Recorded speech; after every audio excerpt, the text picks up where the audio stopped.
आज हम लोग देखेंगे किरण आरेख के द्वारा प्रतिबिंब का बनना। कैसे किरण आरेख बनाया जाता है, किरण आरेख के द्वारा कैसे प्रतिबिंब बनता है उसके बारे में पढ़ेंगे। ठीक है, यह लेंस में है, दर्पण में भी था, इसी तरह लेंस में है। लेंस में कंडीशन मतलब क्या होता है, यह दो होते हैं, दो तरह से बनता है। एक उत्तल लेंस के द्वारा बनता है, एक अवतल लेंस के द्वारा।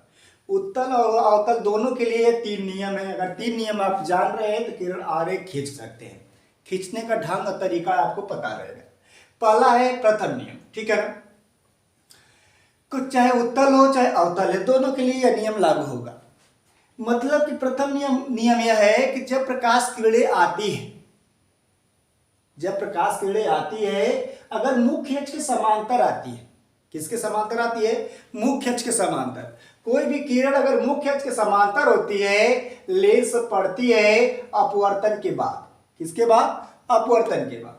अपवर्तन के बाद यह मुख्य फोकस से होकर जाएगी। यह मुख्य अक्ष है, मुख्य अक्ष पर स्थित एक बिंदु F है, वो वहां पर मुख्य फोकस से होकर जाएगी, यहां पर जाती हुई प्रतीत होगी।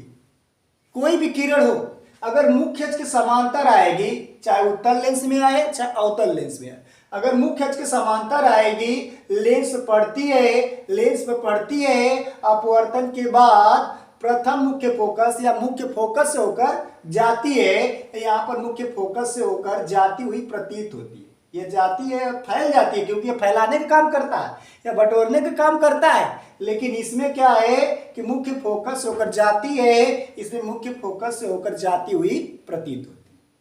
ठीक है, प्रथम नियम यही है। द्वितीय नियम क्या है? द्वितीय नियम यह है कि इसका जस्ट अपोजिट होता है। प्रथम नियम का द्वितीय नियम अपोजिट होता है, उल्टा। अब इसमें मुख्य के समांतर आती थी, मुख्य फोकस से होकर जाती थी, अब इसमें मुख्य फोकस से होकर आती है। यदि कोई भी प्रकाश की किरण है, अगर मुख्य फोकस से होकर आती है, अगर मुख्य फोकस से होकर जाती है, किससे होकर जाती है? मुख्य फोकस। अगर मुख्य फोकस से अगर जाती हुई प्रतीत होती है और लेंस पर पड़ती है, किस पर पड़ती है? लेंस पड़ती है, अपवर्तन के पश्चात मुख्य अक्ष के समांतर हो जाती है। अपवर्तन के पश्चात क्या हो जाती है? मुख्य अक्ष के समांतर हो जाती है। मतलब यदि प्रकाश किरणें मुख्य फोकस से होकर जाएगी, लेंस में पड़ेगी, अपवर्तन के पश्चात क्या हो जाएगी? मुख्य अक्ष के समांतर हो जाएगी। ठीक है ना। जब यदि मुख्य फोकस से होकर जाएगी तो मुख्य अक्ष के समांतर हो जाती है, यदि मुख्य अक्ष के समांतर आती है तो मुख्य फोकस से होकर जाती है। 2 नियम क्लियर हुआ।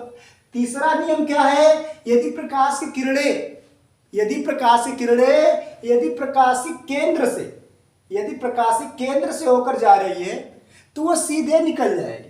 यदि कोई भी किरण अगर प्रकाशिक केंद्र से होकर जा रही है तो सीधे निकल जाएगी, बिना विचलित हुए, बिना मुड़े वह सीधे निकल जाती है।